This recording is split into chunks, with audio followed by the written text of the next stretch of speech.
Chers amis, bienvenue pour notre 4e selfie du mois de Marie. Ce soir, je vous emmène au pied de Rocamadour, dans une ambiance un peu particulière, Rocamadour illuminé. Et il est évident que la mise en lumière et les moyens de ce selfie ne permettent pas de rendre compte de l'aspect extraordinaire de ce panorama. Mais je vous invite à venir vous-même pouvoir le contempler. La Pentecôte, le don du Saint-Esprit, l'Esprit qui descend sur les apôtres comme des flammes de feu. Eh bien, nous allons méditer avec la Vierge Marie à partir des noces de Cana. Très simplement parce qu'à Cana, la Vierge Marie dévoile un peu son rôle de mère de Jésus, telle qu'elle est présentée. Ils n'ont plus de vin.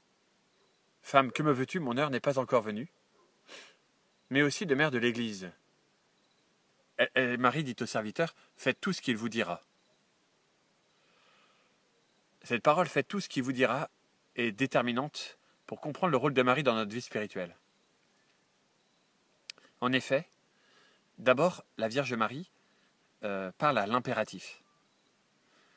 Un impératif d'amour. Un impératif de celui qui aime. En fait, l'impératif, c'est le mode de l'amour. Seul celui qui aime ose parler à l'impératif, car cet impératif rend libre. Mais la Vierge Marie a un rôle étonnant. Quand les serviteurs vont remplir les cuves, à qui obéissent-ils ? À Jésus, qui leur a dit « Remplissez d'eau ces cuves ». Et l'Écriture nous apprend qu'ils les remplirent jusqu'au bord. Mais ils obéissent à la Vierge Marie qui leur a dit « Faites tout ce qu'il vous dira ».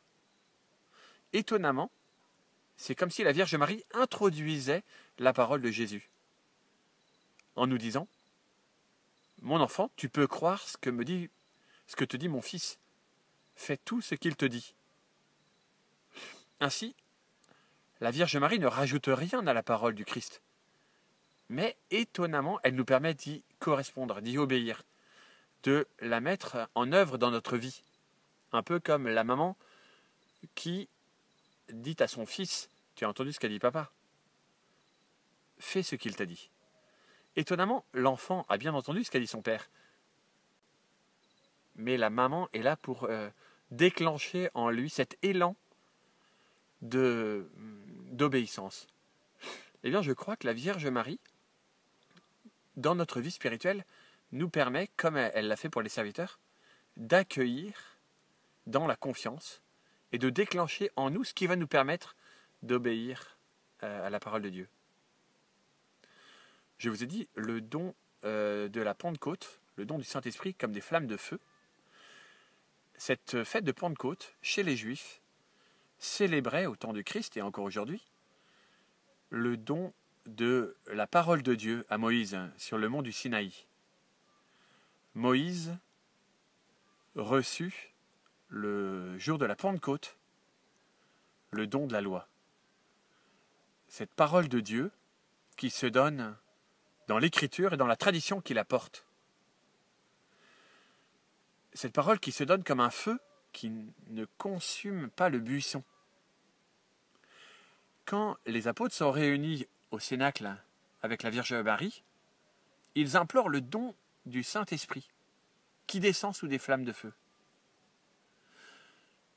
L'Écriture, la parole de Dieu, la tradition, est redonnée aux apôtres avec le commandement nouveau. Et la Vierge Marie attire sur eux ce don. Quand les disciples d'Emmaüs vont marcher avec Jésus, après l'avoir reconnu, ils se diront l'un à l'autre, n'avions-nous pas le cœur tout brûlant quand il nous parlait sur la route et qu'il ouvrait notre cœur à l'intelligence des Écritures. Chaque fois que j'ouvre l'Écriture, il faut que je prie le don du Saint-Esprit, il faut que je demande à la Vierge Marie de me permettre de faire porter du fruit à cette parole, de la mettre en œuvre en moi.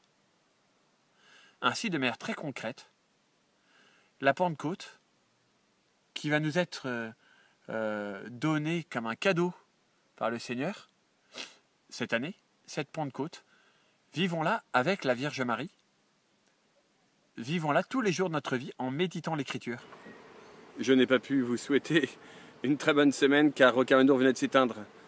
Alors me voici de jour pour vous souhaiter avec la Vierge Marie de passer une très belle fête de Pentecôte et de méditer cette parole pour qu'elle enflamme vos cœurs. À la semaine prochaine.